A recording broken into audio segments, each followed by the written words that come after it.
ಹೊಸನಗರ ತಾಲೂಕಿನಲ್ಲಿರುವ ಈ ಜಾಗವು ಸರ್ವೇ ಸಾಮಾನ್ಯವಾಗಿ ದೂರದಿಂದಲೇ ಎಲ್ಲರೂ ನೋಡಿರುವ ಸ್ಥಳವಿದು.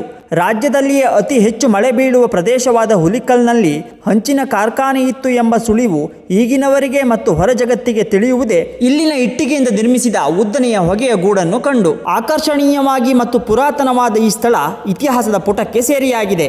ಒಂದೆಡೆ ಮುಳುಗಡೆಯ ಶರಾವತಿ ನೀರಾದರೆ ಮತ್ತೊಂದೆಡೆ ಇಲ್ಲಿ ಬೃಹತ್ ಕಾರ್ಖಾನೆ ಇತ್ತು ಎಂಬ ಕುರುಹು. 100 ಅಡಿಗಳಷ್ಟು ಎತ್ತರವಿರುವ ಈ ಸ್ತಂಭವು ಅನೇಕ ಕತೆ ವ್ಯತೆಗಳನ್ನು ಹೇಳುತ್ತಿದೆ. ಸಾಕಷ್ಟು ಬಾರಿ ಅದೇ ಮಾರ್ಗದಲ್ಲಿ ಪ್ರಯಾಣಿಸಿದರೂ ಹೋಗುವ ಮನಸ್ಸಾಗಿದ್ದು ಇಂದು. 4-5 ಎಕರೆ ವಿಸ್ತೀರ್ಣದಲ್ಲಿ ಅಲ್ಲಲ್ಲಿ ಬಿದ್ದಿರುವ ಇಡೀ ಹಂಚು ತುಂಡು ಹಂಚುಗಳು, ಇಟ್ಟಿಗೆಯ ತುಂಡುಗಳು, ಹಳೆಯ ಮನೆಯ ಅವಶೇಷಗಳು, ಕಬ್ಬಿಣದ ತುಂಡುಗಳು ಅನೇಕ ನೋವುಗಳನ್ನ ಸಂಕಟಗಳನ್ನ ಹೇಳುತ್ತಿದ್ದವು. ಸ್ಥಳೀಯರೊಬ್ಬರು ಹೇಳಿದ ಪ್ರಕಾರ 50-60 ವರ್ಷದ ಹಿಂದಿನ ಕಾರ್ಖಾನೆ ಇದಾಗಿದ್ದು 15 ವರ್ಷಗಳು ನಿರಂತರವಾಗಿ ಲಕ್ಷಗಟ್ಟಲೆ ಹಂಚುಗಳು ತಯಾರಿಸಿ ಸಾವಿರಾರು ಜನರಿಗೆ ಉದ್ಯೋಗವನ್ನ ಅನ್ನವನ್ನ ನೀಡಿದ ಜಾಗ ಇದಾಗಿದ್ದು ಅನೇಕ ಕಾರಣಗಳಿಂದ ಕಾರ್ಖಾನೆ ಮುಚ್ಚಲ್ಪಟ್ಟಿತ್ತು ಎಂದು ಹೇಳಿದ್ದರು.